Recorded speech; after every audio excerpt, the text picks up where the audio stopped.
என்ன மாமா, எங்க எங்க கிளம்பிட்டீங்க? என்ன மாப்பிள்ள இப்படி கேட்டுட்ட? நீ தானே சொன்ன மல்லிகை கடைக்கு ட்ரைனிங் போகணும்னு. கிளம்பிட்டோம்ல. ஏங்க நீங்க வேலைக்கு போறீங்களா? ஆமா மகா, அப்பதானே தொழில் கத்துக்க முடியும்.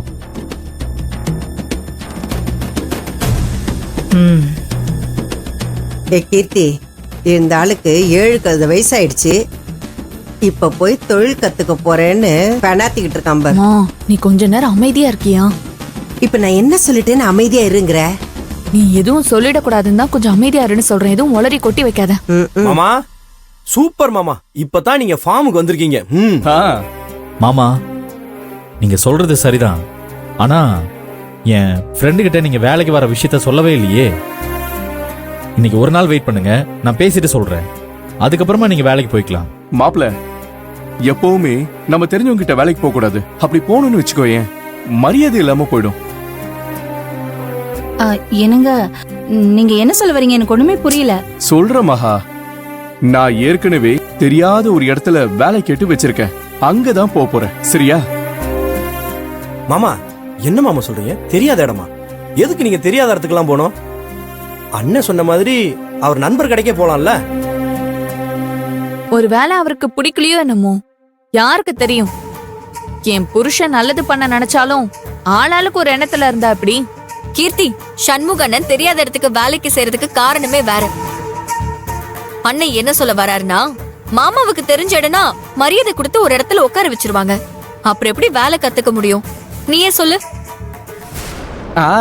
கரெக்டா சொன்ன மாமா, அதுக்காக நீங்க கஷ்டப்பட்டு போய் வேலை செய்யணுமா என்ன? நான் சொல்ற இடத்துல உங்களை யாரும் தொந்தரவு பண்ண மாட்டாங்க. நீங்க போனமா வந்தாமான்னு இருந்து ஒரு மாசத்துல தொழில கத்துட்டு வந்துடலாம்.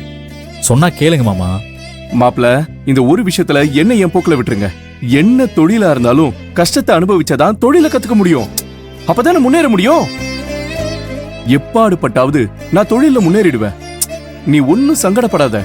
சரி மாமா, நீங்க இவ்வளவு தூரம் சொல்லும் போது உங்க பேச்சுக்கு மறு பேச்சு பேசல. உங்களுக்கு விருப்பமானதை நீங்க செய்யுங்க. ஆமா மாமா, உங்களுக்கு எதுவா இருந்தாலும் நாங்க இருக்கோம். நீங்க ஒண்ணும் கவலைப்படாதீங்க. இந்த ஒரு வார்த்தை போதும் மாப்பிள்ள. ஏங்க நீங்க இப்போ இவ்ளோ கஷ்டப்பட்டு தான் தொழில கத்துக்கணுமா? உங்களால இப்போ அதெல்லாம் முடியுமாங்க? இத பாருங்க, உங்களுக்கு ஏதாவது ஒண்ணு ஆச்சுன்னா அப்புறம் என்னால தாங்க முடியாதுங்க. மகா, என்ன பேசுற நீ?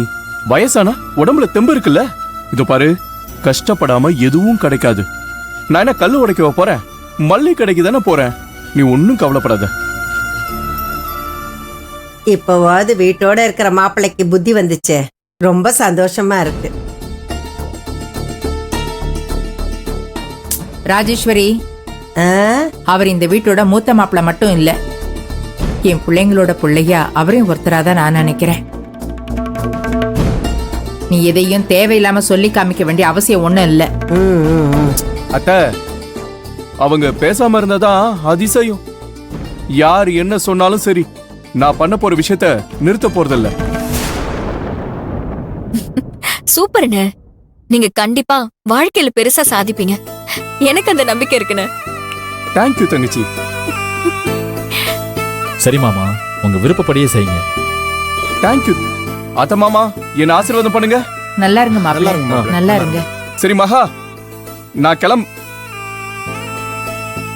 என்ன மகா, சின்ன புள்ள மாதிரி கண் கலங்கிக்கிட்டு இருக்க? நாம வாழ்க்கையில ஜெயிக்க போறோம், அதை நினைச்சு சந்தோஷப்படுமா? நான் என்ன துபாய்க்கு போறேன்? காலையில போயிட்டு ராத்திரி வந்துட போறேன். இதுக்கு போய் கண் கலங்கிக்கிட்டு சரி. அக்கா, மாமாவுக்கு பொறுப்பு வந்துருச்சு. இனி நம்ம குடும்பத்துல எல்லாரும் ஆளுக்கு ஒரு தொழில்னு சொல்லி வளர்ச்சி அடைய போறோம். அதை நினைச்சு சந்தோஷப்படுக்கா. அப்படி சொல்லு மாப்ள. சரி, நான் வேலைக்கு போறேன். வழி அனுப்பி வை. வந்து வழி அனுப்பி வை.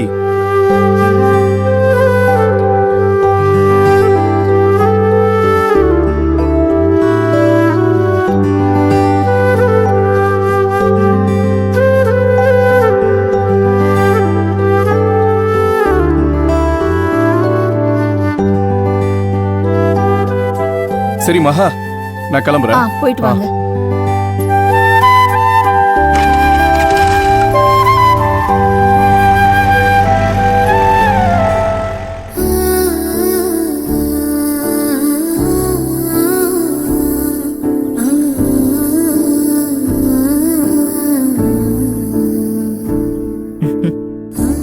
அக்கா நீ நினைச்ச மாதிரியே திரு சீக்கிரமே ஒரு கடை வச்சு கொடுத்துருவான் எல்லாம் சரியாயிடும்